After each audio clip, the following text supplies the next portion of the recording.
Bem, boa noite aí, galera. Eu sou o Caio e, junto com a Almi aqui, a gente falar um pouquinho para vocês de CSS Layouts. Antes, só me apresentar rapidamente também. A gente é desenvolvedor na Globo.com. Esse é o logo das antigas aí da Globo.com. E a gente também está sempre postando coisas sobre front-end, produtividade, estilo de vida e, às vezes, algumas coisas loucas que dão na telha, que é no loopfinito.com.br e no Twitter também, Loopfinito. A gente vai falar de CSS Layouts. Eu vou contar uma história do que foi o CSS Layouts, como que a gente fazia isso antigamente na web, e, além disso, eu vou aqui meio que profetizar de como a gente vai fazer o CSS Layouts a partir de hoje. A gente vai começar com os tag pré, depois a gente vai falar sobre tabelas, box model, flexbox, regions, exclusions, e mais algumas coisas. Mas a gente sabe que, infelizmente, essa timeline ela pode ser um pouco corrompida. Existe uma timeline paralela aí, que é a timeline do IE. Então, tudo que eu vou falar aqui hoje, infelizmente, vai demorar um pouco mais para ser usado no IE.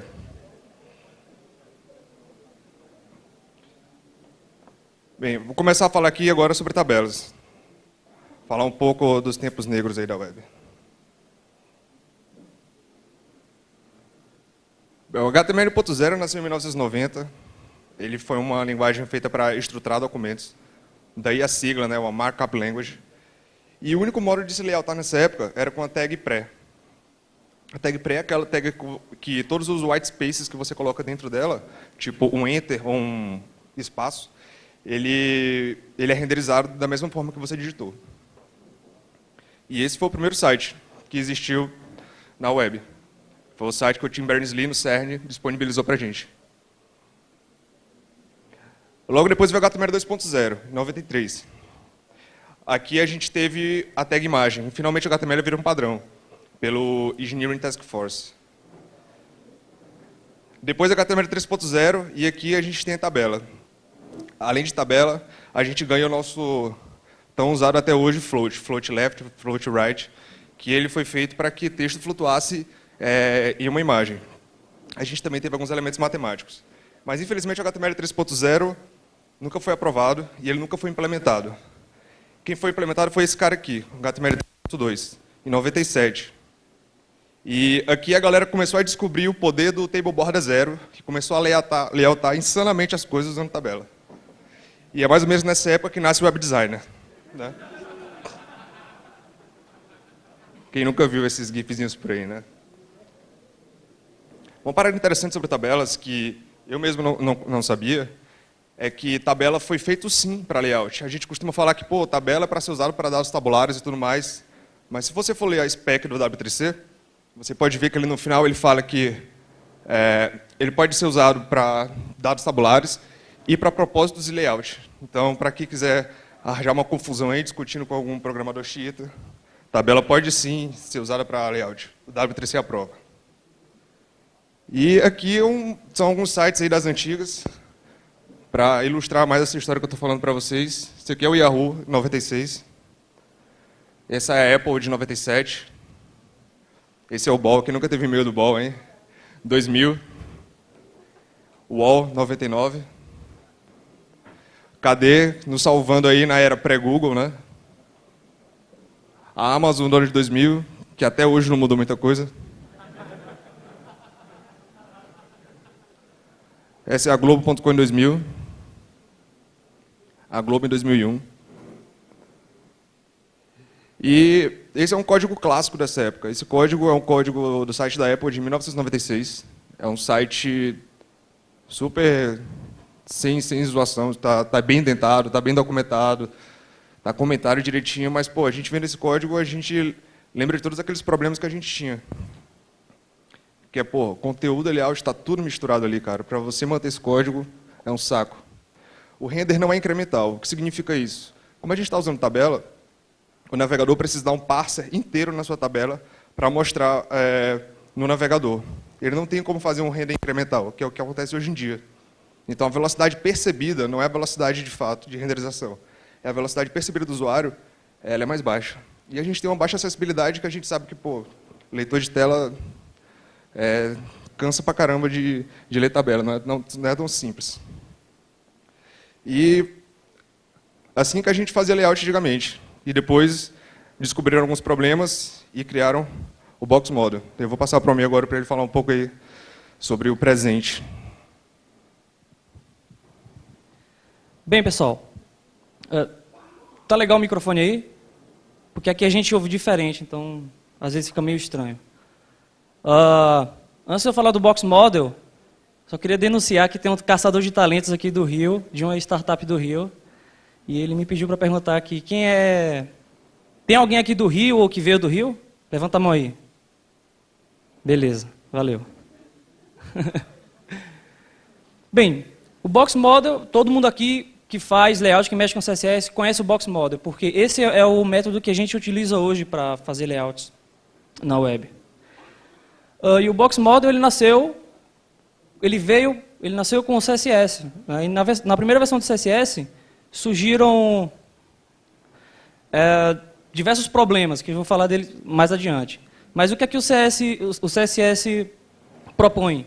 Ele propõe, primeiramente, a separação do estilo do conteúdo, né? E, com isso, a gente vai ter aí um reuso dos nossos estilos. Né? A gente não vai precisar sair mudando a mesma coisa em milhões de páginas. E vou deixar aqui uma pergunta no ar. Será que o CSS realmente promove independência de aparência e conteúdo, hoje em dia? Bem, no CSS, no CSS1 foram introduzidas essas propriedades que a gente está bem familiarizado hoje em dia, que é o display, o float, o width, height, margem, página, border. Todas essas propriedades do border do Box Model. E um tempo depois, a gente tem o CSS 2.1, que, por incrível que pareça, começou a ser escrito, começou a ser rabiscado em 98, e sua especificação só foi fechar 13 anos depois. Caramba, aqui está cortando um pouco, né? Mas tudo bem. No CSS 2.1 foi introduzido o position, o top, bottom, left, right, e tamanhos mínimos e máximos, que também vem a impactar no Box Model. O CSS 3, ele já veio um ano depois do CSS 2.1, por incrível que pareça. Não sei se um dia vai fechar essa especificação, porque eles meio que modularizaram agora as especificações de CSS. As especificações elas estão sendo fechadas em módulos, né? No caso aqui, a especificação do Box Model é essa Basic User Interface, já está no nível 3. E esse nível 3 dessa especificação já inclui o Box Sizing, que é uma outra propriedade do Box que adiciona feature ao Box Model, né? Então, só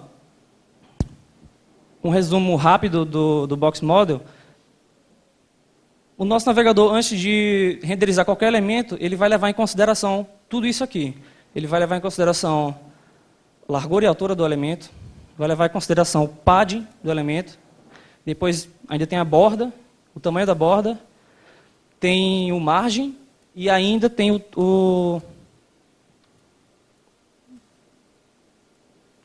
ainda tem o top, o bottom, left e right, dependendo do position. E, se a gente quiser, ainda pode usar o box sizing. Ou seja, é muita coisa, né? Chega a ser bem complexo. Em 2002, surgiu o termo que a gente conhece bastante hoje em dia também, que é o tableless. O tableless é um termo que ele veio propor um outro método de desenvolvimento de layouts, né? Como, por exemplo, o que ele fala? Olha, vamos usar tabelas para dados tabulares, que é aquela velha historinha que a gente conhece até hoje. E vamos usar o Box Model para fazer layout. Foi daí que surgiu, inclusive, o blog Tableless, nessa época, que promovia o uso dos padrões web. E, dentre os diversos problemas do Box Model, eu vou citar os dois mais chatos, que eu acho que vocês também estão familiarizados com ele. Por exemplo, a gente quer fazer um alinhamento vertical, não dá para usar o vertical align, não tem nenhuma propriedade que faça isso para a gente de uma forma automática. Para usar o vertical align, a gente vai ter que usar o display table cell, que são O que significa esse cara? É uma propriedade que vai simular o comportamento de uma célula. E o Vertical Align, ele funciona dentro de células de tabela. Outro problema bem chato é a questão de igualar a altura de elementos automáticos. Por exemplo, de autor automático, por exemplo. Aqui a gente tem um conteúdo que varia de acordo com o seu conteúdo. Aliás, uma div que varia de altura de acordo com o seu conteúdo. E o aside, eu queria que o aside ficasse da mesma altura, acompanhasse o conteúdo, como se fosse uma tabela. A gente sabe que para usar isso, a gente vai ter que meter aí um monte de display table row e table cell para poder fazer isso funcionar. E depois que a gente faz isso, vai quebrar um monte de coisa ao redor, ou seja, aí vamos começar a meter gambiarra no CSS, um monte de hack para poder funcionar. Isso é muito chato. Pô, table cell, table row, tem essa porrada de valores possíveis para a propriedade de display para simular o comportamento de tabelas. E quando eu olho para isso, cara, no final de tudo é tudo tabela. Você pode até estar escrevendo um monte de div bonitinha lá, só que você vai ter um trabalho em dobro, que é de escrever o CSS que funcione esse cara. Ou seja, cara, porra, então usa logo a porra da tabela aqui, porque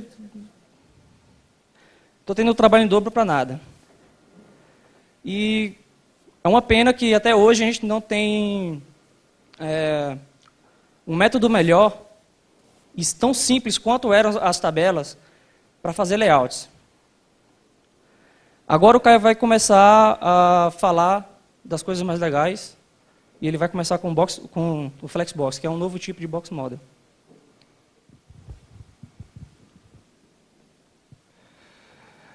Agora eu vou começar a falar um pouquinho do futuro, né? O futuro do presente, Flexbox. Bem, o Flexbox ele veio para resolver alguns dos problemas do box model, né? Um pouquinho da história do Flexbox. O Flexbox nasceu, ele antigamente tinha um outro nome. Ele nasceu dentro da Mozilla. A Mozilla percebeu que o box model não era suficiente para layoutar o próprio Firefox. O próprio Firefox ele usa alguns elementos HTML para layoutar a interface dele. Então ela viu que só aquilo não era suficiente. Então eles criaram um padrão para eles mesmos. O Flexbox. Então o interessante do Flexbox é que ele já nasce com esse intuito de layoutar interface, né? Então ele é totalmente otimizado para isso, para layoutar a interface. Ele vai ter um comportamento muito mais previsível do que o box model e ele é agnóstico de direção. Isso também é interessante porque você tem a nossa linguagem, beleza, nossa linguagem baseada em latim é da esquerda para a direita e de cima para baixo. Mas, você tem árabe é da direita para a esquerda e de cima para baixo. Você tem japonês, é de cima para baixo, depois da direita para a esquerda. E o Flexbox é interessante isso, que ele é totalmente agnóstico de direção. A gente vai entender melhor isso. Bem, o Flexbox, como eu falei, ele veio para solucionar o problema do layout de interface. Então, ele vai ser muito melhor usado em web apps, por exemplo. Vamos primeiro meio que separar, apesar de existir uma faixa cinza aí entre o que é um site e o que é uma app. Mas, geralmente, os extremos aí de um site, ele geralmente é vertical, você tem um scroll na vertical, os elementos são meio que empilhados em bloco aí na vertical, e você geralmente tem um scroll no documento inteiro. Uma web app, geralmente, ela pega 100% do seu viewport, e quando você tem scroll em um dos elementos. Aqui um exemplo clássico seria o Gmail, por exemplo. Então, o Google Docs seria um exemplo de web app. E outra coisa interessante sobre o Flexbox também é que ele tem se mostrado uma solução tão boa que, inclusive, aplicações nativas estão começando a usar ele. A App Store do OS X ela é um aplicativo nativo em Objective-C, mas essa casca dentro dela é um WebView, e essa WebView é toda layoutada com Flexbox. Não só ela, como o iBooks também usa o Flexbox para layout. Isso é HTML, que está rodando nativamente no Mac, por exemplo. Só um asterisco aqui, o Flexbox ele mudou bastante, tá? A gente teve três grandes versões, mas agora já está finalizado. Então, caso vocês forem ver alguma coisa na internet, só tomem cuidado. E se você tiver essa propriedade de display flex, vocês estão seguros, vocês estão tranquilos, vocês estão na última versão.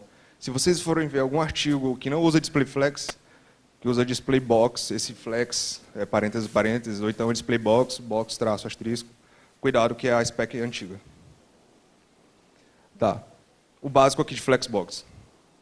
Imagina que a gente tem esse conteúdo, pô, que não está aparecendo ali embaixo, mas imagine que isso é um conteúdo pai, ele tem 2 divs, né, dentro dele, 2 elementos quaisquer.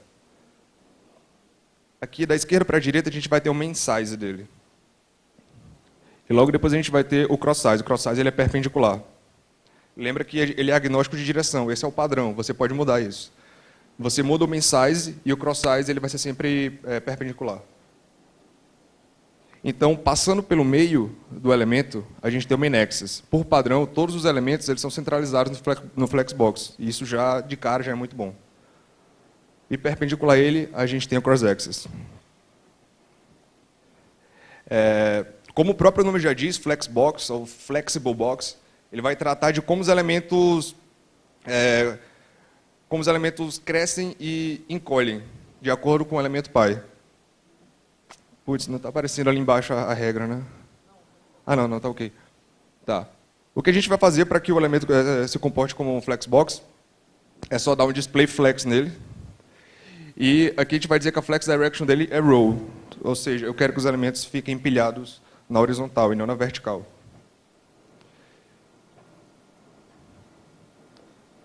Putz, voltei. Tá, ok. Aqui a gente vai estar usando algumas propriedades já nos elementos filhos. Aqui eu tenho 3 elementos, 2 com a classe A, um com a classe B. Imagina que o elemento pai da gente tem 600 pixels. Eu vou dizer que o elemento A, ele tem a base, ele inicialmente tem 113 pixels. Então, o primeiro vai ter 113, o segundo 113, e o B, o flex basis dele, vai ser 333. Caso a gente aumente a div, essa regra vai entrar em ação, flex grow. Aqui eu vou dizer como eu quero que esse elemento se comporte, caso o elemento pai cresça, caso exista mais espaço disponível. Aqui eu estou dizendo que o flex grow dos elementos A é 0, ou seja, eu não quero que eles cresçam. Imagina que isso é o menu que está na esquerda.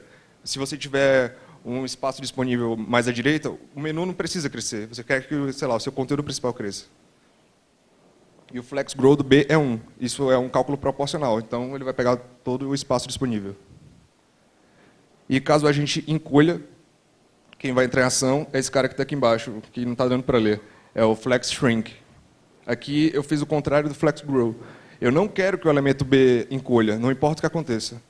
Mas se o espaço for diminuído, eu quero que o A encolha.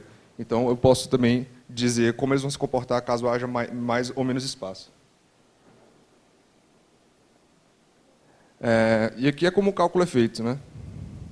É só uma regra de 3 simples. Tipo, aqui eu estou dizendo que o flex é 1, no B o flex é 2, e no C o flex é 1. O que acontece? Você vai ter 1 mais 2 mais 1 vai dar 4. Você vai dividir isso pelo número flex lá, 4 dividido por 1, 4 dividido por 2 e 4 dividido por 1. Não é 4 dividido por 1. Então, 4 dividido por 4, depois eu vou multiplicar, desculpa. Aí vai dar 1 vezes 1, 1 vezes 2 e 1 vezes 1. Então o B vai ter 50% do espaço, o A vai ter 25 e o C vai ter 25. Aqui algumas regras do Flexbox. Ele, por padrão, o Flex Direction vai ser na linha. Mas isso você pode mudar também. Se você der um Flex Direction Column, ele vai mudar automaticamente e vai ficar na vertical. Uma outra coisa também que a gente vai ter é a Justify Content. A gente pode dizer como esses elementos vão ser distribuídos dentro do elemento pi. Ele pode ter o Flex Start, então ele vai ter início lá no main axis. E o main axis, por padrão, é na esquerda, mas ele também pode começar da direita ou então de cima ou de baixo. Eu posso dizer que eles vão ficar alinhados mais aqui para o final do main axis. Posso dizer que eles vão ficar centralizados, fácil desse jeito, não vai ter todos aqueles tipos de gambiarra que a gente tem no Box Model. Com Space Between, então eles vão colar nas bordas e vai dar um espaço igual entre todos os elementos. Ou então o Space Around, ele vai levar em consideração as bordas do elemento pi. Aqui a gente vai dizer como eles vão ficar alinhados em relação ao cross-axis. Eu posso dizer que eles vão começar em cima, com Flex Start, embaixo, com Flex End, alinhados ou centralizados, que esse é o padrão. Ou Stretch. Isso não pode, você não consegue fazer no Box Model isso. Não sem JavaScript. E só essa regrinha já está resolvendo esse problemão aí para a gente. Outra coisa que com o Flexbox a gente vai ter uma maior separação também de conteúdo, de marcação, de layout e conteúdo. Não é porque minha tag 1 veio primeiro que ela precisa estar aí. Eu posso mudar a ordem dela com order N. Então eu boto a ordem do elemento 3. Se eu colocar 2, ele vai ficar na segunda posição. E eu posso fazer uma brincadeira com isso, do jeito que eu quiser. Não é porque o elemento veio primeiro na HTML que ele vai ter que ser renderizado primeiro. Outra coisa também, você pode viajar com o Flexbox com o Media Query. Você pode usar os dois tranquilamente. Então, imagine que você tem um site desse, uma web app complexa dessa, usando todas essas regras que a gente falou, ordem N e tudo mais, fica muito fácil você fazer um site móvel ou responsivo desse jeito. Muito fácil mesmo. Bem, e você pode viajar com isso. Como eu falei, ele vai respeitar as media queries, ele respeita o max width, min width. Você pode usar Flexbox junto com o Box Model também. Você pode usar Flexbox dentro de Flexbox, dentro de Flexbox. Você pode viajar, ele pode ser inline, pode ser bloco. Enfim, ele vai dar bastante poder para a gente no layout. E, centralizar elemento agora virou moleza. Finalmente, agora com o Flexbox, a gente vai poder centralizar elementos sem usar a tabela. A gente vai dizer que o elemento pai é do tipo Flexbox, a gente vai dizer que o margem é alto, e não importa o quanto o elemento crescer, ele vai ficar sempre centralizado. Esse aqui é um exemplo, como é uma tecnologia um pouco nova, a gente tem pouco exemplo ainda na web. Esse é um exemplo que o Samurai fez. O Samurai é um front-end da Bélgica, ele manda bem pra caramba. Aconselho muito a seguir esse cara no Twitter.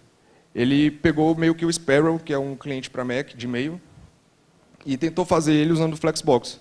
Então, essa interface toda está com o Flexbox, e ele fez uma parada meio responsiva, saca? Então, você vai dando resize no navegador, fica muito legal também. Se você der resize tanto na vertical como na horizontal, aqueles botões ali na esquerda vão ficar sempre centralizados e tudo mais. Ficou bem bacana esse exemplo. Bem, sobre o Flexbox é isso. Agora eu vou falar um pouco sobre regions.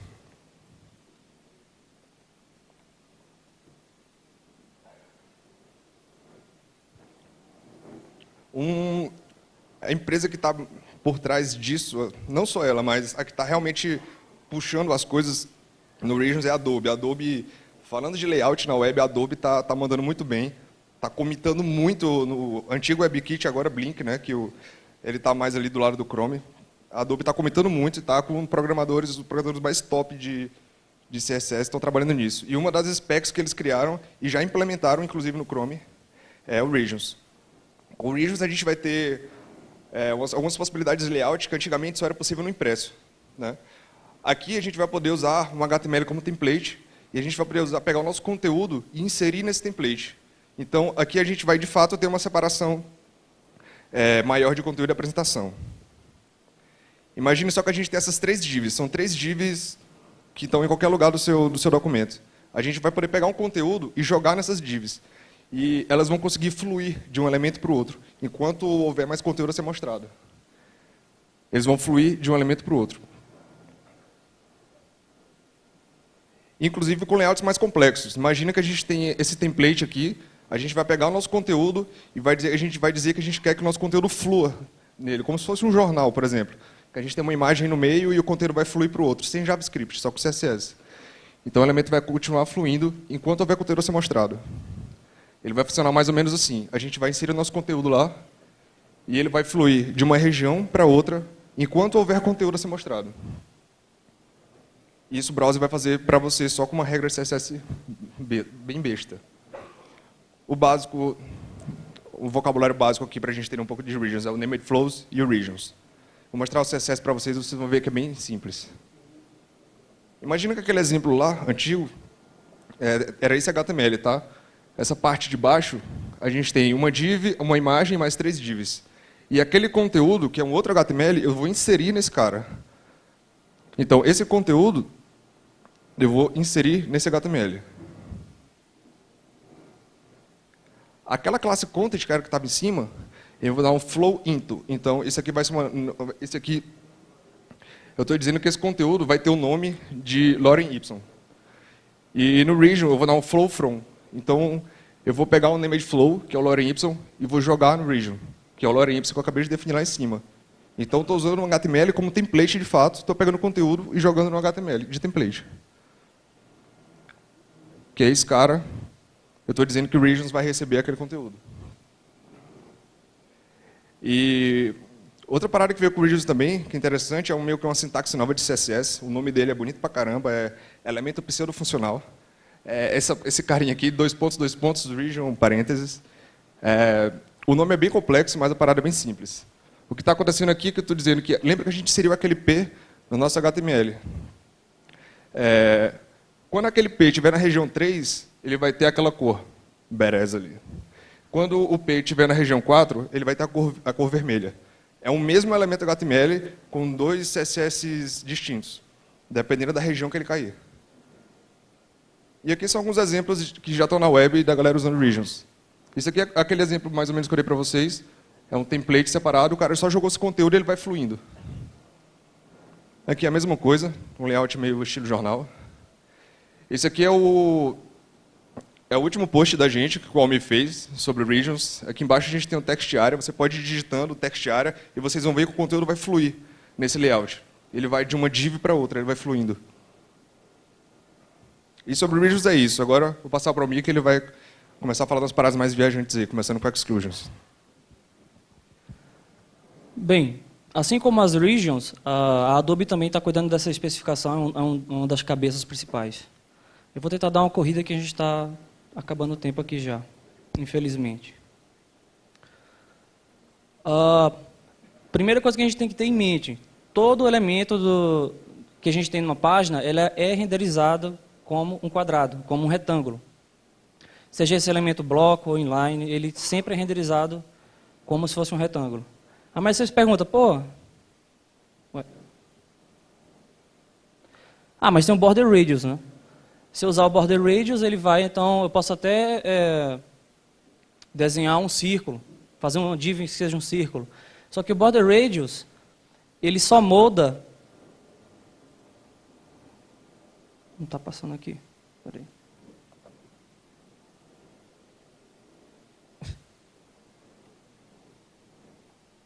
Tá, peraí. O border radius, ele só muda estilo, ele não muda o conteúdo. Se eu utilizar esse cara... Nesse exemplo aqui, a gente tem um div, eu vou falar border radius 50%, por exemplo. É isso que vai acontecer. O meu conteúdo ele vai permanecer quadrado. Porque o elemento ele é renderizado como um quadrado. Só que ele é desenhado como um círculo. Então, o nosso conteúdo ele vai respeitar a área de renderização. E, para mudar isso, a gente vai usar uma nova especificação também, que são as shapes. Eu posso usar as shapes em conjunto com as exclusions. E as shapes vão permitir que a gente mude essa forma retangular. A gente vai poder ter formas irregulares, vai ter elipse, círculo, um monte de coisa. E a gente pode usar essas shapes de duas maneiras. Eu vou falar aqui das propriedades shape inside e o outside. Porra, desconectou aqui. Shape inside. Ele vai permitir uma coisa desse tipo. Eu tenho uma div círculo, e aí eu só preciso fazer isso, shape inside, e aí vou declarar um círculo dentro dessa propriedade. Utilizando, está cortando um pouco aqui, mas é uma primitiva para círculo, uma função, e eu passo aí, são as coordenadas x e y do meu ponto central do círculo e o raio, simples assim. Então eu estou criando um círculo que vai compreender toda a minha área ali retangular.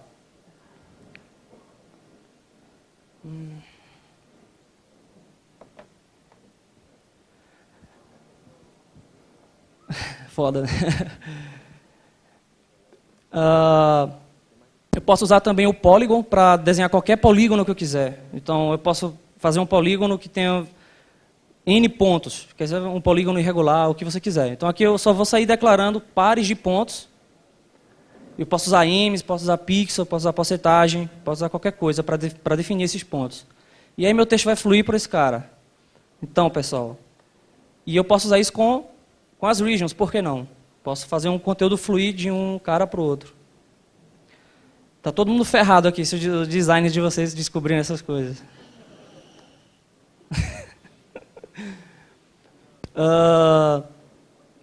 Já o outside ele vai fazer o contrário, ele vai fazer com que o meu conteúdo que está fora do meu elemento, ele vai respeitar os limites da minha shape. Ou seja, o meu text flow, por exemplo, aqui poderia ser uma imagem, né? O meu text, eu sei que se eu tiver um float left, o meu texto ele vai fluir ao redor da minha imagem. Se eu tiver uma div círculo com float left e que ela tenha um shape outside com um círculo declarado dentro dela, então o meu conteúdo ele vai fluir por essa figura. Ele vai respeitar esses limites. Isso já está há um tempo rolando experimental, né, experimentalmente. Aqui no Safari já tem um bom tempo. Aqui tem um design maluco aqui de uns triângulos. O da esquerda ele está com o texto alinhado à esquerda e o da direita com o texto alinhado à direita. Por isso que fica meio estranho. E o do meio está justificado. Aqui a gente tem o verdadeiro border radius e um hexágono. Só que está cortando pra caramba ali, então, mas é um hexágono.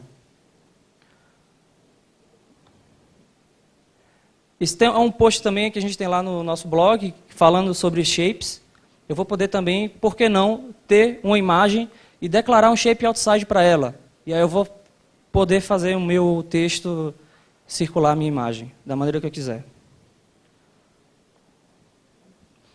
Bem, a gente falou desse monte de coisa, né? Muita coisa mudou desde o início da web, ainda bem para melhor. Muita coisa ainda vai mudar. Só que eu ainda tenho um carinha bem bacana para mostrar para vocês aqui, que eu acredito que poucas pessoas conhecem, que são as grids CSS. As grids CSS, não estou falando aqui de grid de framework, Bootstrap, Foundation, não é isso. Essas grids são grids nativas de CSS. O principal cara que está por trás disso é a Microsoft.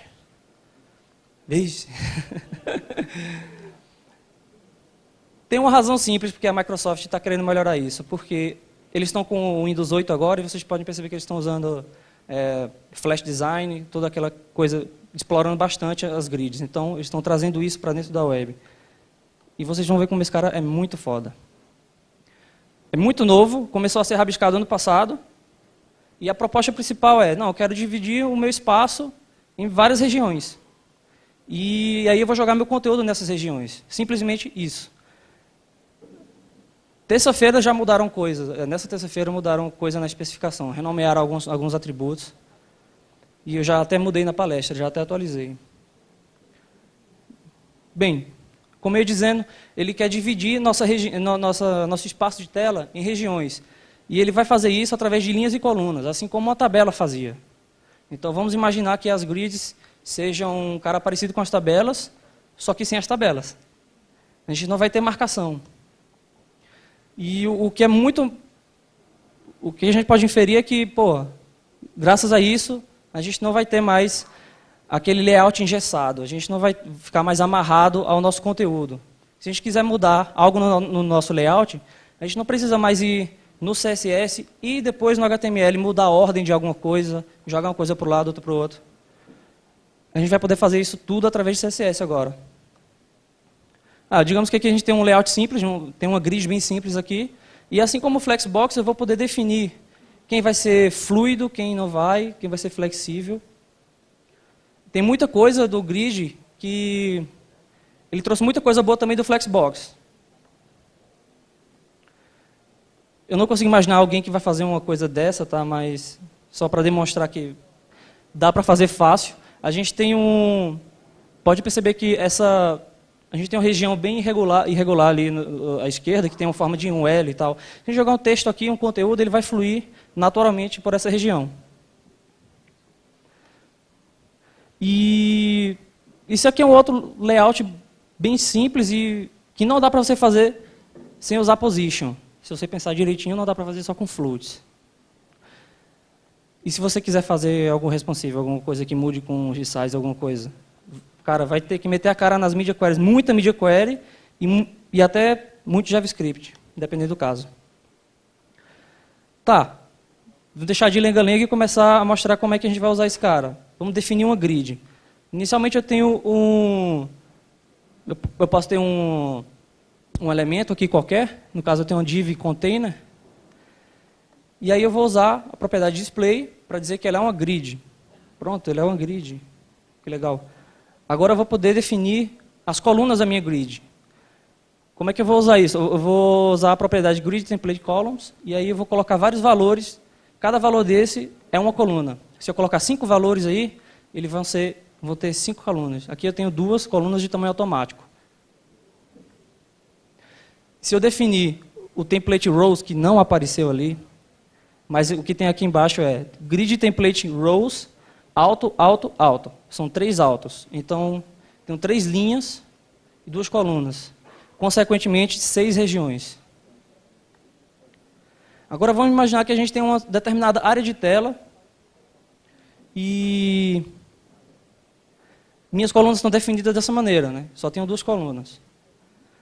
E eu quero falar, não, eu quero que minha grid se comporte dessa maneira. Eu quero que a segunda coluna ocupe o resto do espaço disponível, assim como a gente tem lá no Flexbox também. Aqui eu vou usar então esse valor 1FR. FR é uma unidade nova do CSS que está vindo juntamente com a especificação das grids, que significa free space. Então, o que é que eu estou falando aqui? A minha segunda coluna, ela vai ocupar todo o espaço disponível de tela. Se eu quiser que as 2 colunas ocupem o mesmo espaço, então eu vou falar que cada uma é 1FR e aí o espaço vai ser calculado de forma proporcional. No caso aqui é outro caso, eu quero que a primeira coluna seja 2 vezes o tamanho da segunda. Agora vamos considerar que a gente tem um determinado conteúdo dentro de uma região e eu estou definindo aqui a minha segunda coluna com essa função min-max, que também é uma coisa nova que está vindo nas grids, que é uma definição de tamanho flexível. Eu estou falando que essa minha segunda coluna ela vai ter o tamanho mínimo min content e o tamanho máximo 1FR. O que seria esse min content? Esse min content é o tamanho mínimo do meu conteúdo. Então, para ilustrar isso melhor, quando eu fizer um resize na minha tela, até esse ponto, nada vai mudar, nada vai modificar. Mas então, se eu fizer mais resize, minha grid vai permanecer inalterada nessa coluna, porque ele está respeitando o tamanho mínimo do meu conteúdo. O min-max tem várias aplicações. Eu posso usar com pixel, com free space, com porcentagem, ems, calc. Tem outro valor que é o max content também. Beleza, a gente criou grid, né? Eu só falei de criar grid. Mas agora vamos falar do segundo passo, que é associar o conteúdo a essa grid, fazer esse conteúdo aparecer lá na nossa página. Então, digamos que a gente tem aqui essa grid que a gente definiu, e eu vou ter o nosso conteúdo da nossa página aqui dentro. Então, vou ter várias divs ali, região 1, 2, 3, 4, 5, 6, com seus respectivos conteúdos. E interessante que se eu mandar renderizar a minha página agora, se eu mandar desenhar, não vai aparecer nada na minha página. Por quê? Eu não joguei nada dentro da grid ainda. Só vai ter a grid vazia lá. E interessante também observar que não importa a ordem que eu jogar esse conteúdo na página. Isso não importa, a gente agora é independente de estrutura. Bem, para associar conteúdo é bem simples. Eu vou chegar lá na minha região 1, no meu conteúdo, e vou falar, olha, esse cara é da coluna 1 e da linha 1. Ele vai jogar o cara lá. E aí eu vou passar a fazer isso com os meus outros conteúdos. Com as minhas outras áreas do site. Eu posso jogar várias regiões também, aliás, vários conteúdos numa mesma região. E aí ele vai empilhando esses caras. É necessário também afirmar que a gente também pode usar subgrids. Né? Eu posso ter grids dentro de grid. Eu posso definir span de conteúdo. Né? Eu posso definir, por exemplo, que o conteúdo ele vai estar numa região, mas ele vai fazer span, ele vai ocupar também espaço das outras regiões. Como se fosse um co-span da vida, das tabelas. E também é possível fazer alinhamento bem fácil, né? Centralizar, fazer alinhamento de elementos. Parecido com aquelas coisas que o Caio mostrou para vocês lá do Flexbox. Eu não vou falar sobre essas coisas, mas vou falar de uns caras bem legais aqui, que são os templates das grids. A gente pode Então, definir templates que vão poder ser reusáveis, reutilizáveis. Então, aqui eu estou definindo um template bem simples. Display grid e... tem água aqui. Grid template areas. Então, eu estou definindo várias strings. Cada string dessa é uma linha da minha grid. E cada palavra, pode ser qualquer palavra que eu quiser, vai ser uma coluna. Então, aqui eu estou definindo, dá para perceber que a primeira linha ele tem duas regiões que, na verdade, são uma. Né? Eles ocupam toda a área horizontal da minha grid.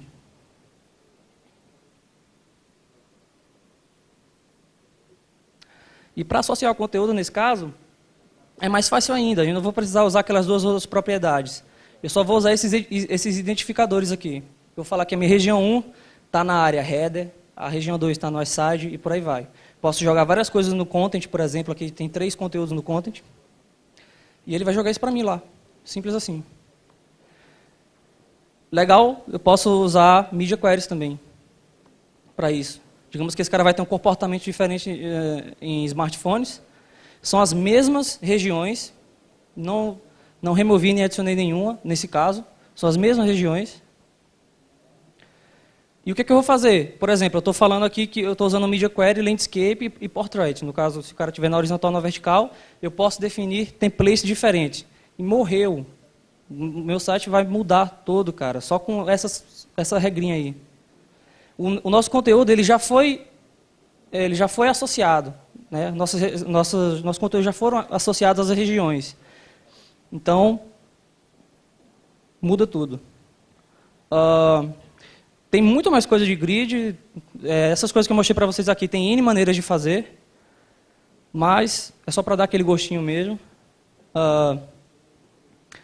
Só está rolando no Internet Explorer 10, prefixado, né? E, consequentemente, no 11. E, cara, muita coisa mudou, né? Muita coisa boa está surgindo, muita coisa boa vai surgir também. Então, a gente se pergunta, o que é que vai vir do futuro? Eu acho que, eu não sei, mas eu acredito que coisas boas vêm por aí. Valeu.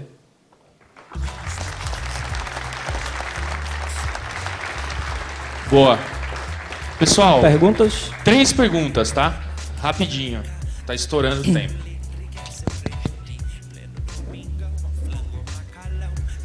Opa, boa noite. Oi. Vocês comentaram aí do presente, do passado, do futuro e etc. Que ao que parece as regions e os excludes aí não estão ainda implementados, mas o Flex você botou 2012, né? Então, ano passado. Mas como é que está a real implementação e utilização dos browsers em cima disso? Tipo, quem está dando suporte ao quê? Tá, a gente geralmente bota uma tabelinha mostrando também. O Flexbox eu acho que todo mundo menos IE, mas assim, de forma prefixada, né? Essa especificação não foi implementada ainda de forma estável. O Grid, só o IE, os mais novos que estão experimentando ainda. As Regions e as Exclusions também, Firefox e... não, só Chrome, né? Regions, Exclusions, WebKit, Blink. É porque... Adobe, Regions Exclusions, né? Quem tá por trás disso é a Adobe. Então a Adobe estava comitando diretamente no WebKit. Na verdade, no fork da WebKit que o Chrome usava. Então tu baixava um Chrome da Adobe. Era um Chromium da Adobe. Lá tinha tudo. Aí depois eles davam merge no fork do WebKit do Chrome. Aí como virou Blink agora, eles estão comitando no Blink. Aí Regions Exclusions já está lá. O Flexbox já está, se eu não me engano, está no Firefox, no Chrome. O Opera agora usa o Blink, então também ganhou de graça. Eu acho que o Safari, acho que é todo mundo menos ele, cara, o Flexbox. Oi? Tá. Mais alguém? Mobile, tipo, tu tá sossegado de usar, saca? Só tem cuidado um pouco com performance. Se você for usar, parece que você chama lá o inspector, dá uma olhada na renderização e tal. Algumas pessoas estão reclamando de performance. Acho que o algoritmo não está otimizado ainda. Oi. Só complementando a pergunta, alguma dessas questões de Flexbox ou Regions tem já algum polyfill que dê para a gente usar mesmo em projetos com suporte a IE, a, sei lá, 8, por exemplo? O X... tem. O homem está falando que para Regions tem. Para Flexbox, tem uma parada que é parecida. O XTJS, aquela biblioteca antiga de JS, ele tem uma parada que parece muito com o Flexbox. Agora, eu não sei se vale a pena usar um polyfill com uma parada tão baixo nível, saca? Vai ser muito JavaScript, eu acho. Não sei, eu acho que vai ficar tosco, a renderização não vai ficar legal. Acho que é melhor ficar no box mode. Você vai ter uma performance meio zoada também, então. Boa noite. Eu já ouvi falar que a tabela, o conteúdo da tabela, pelo menos antigamente, ele só é mostrado quando carregava tudo. Hoje em dia, isso ainda é verdade ou é mito? Isso foi... Até onde eu sei, é porque assim, o browser, para ele renderizar uma tabela, ele tem que fechar a tag, né? Para ele saber realmente, tipo, ele não sabe se a tabela acabou ou não. Com uma div, ele pode meio que ir colocando aos poucos. Né? A tabela ele tem que dar um parser completo para saber, tipo, pô, se vai ter um footer, um head, se vai ter mais coluna, mais linha e tal. Porque ela meio que é toda dependente, né, a tabela. Até onde eu sei, os parsers aí dos navegadores, ele tem que renderizar a tabela completa. Até onde eu sei. Eu nunca fiz um teste de verdade, foi o que eu li. Eu deveria até ter feito um experimento para ver isso. Fiquei até curioso, vou fazer um experimento para ver se de fato ele é não incremental. O que eu li na internet, que todo mundo fala, ele é não incremental. Por isso que a galera não recomenda muito usar. Principalmente para mobile, quando você vai 3G e tal, é lento. Então você tem que ler todo o HTML para renderizar para o cara. Pessoal, Caio e Almir.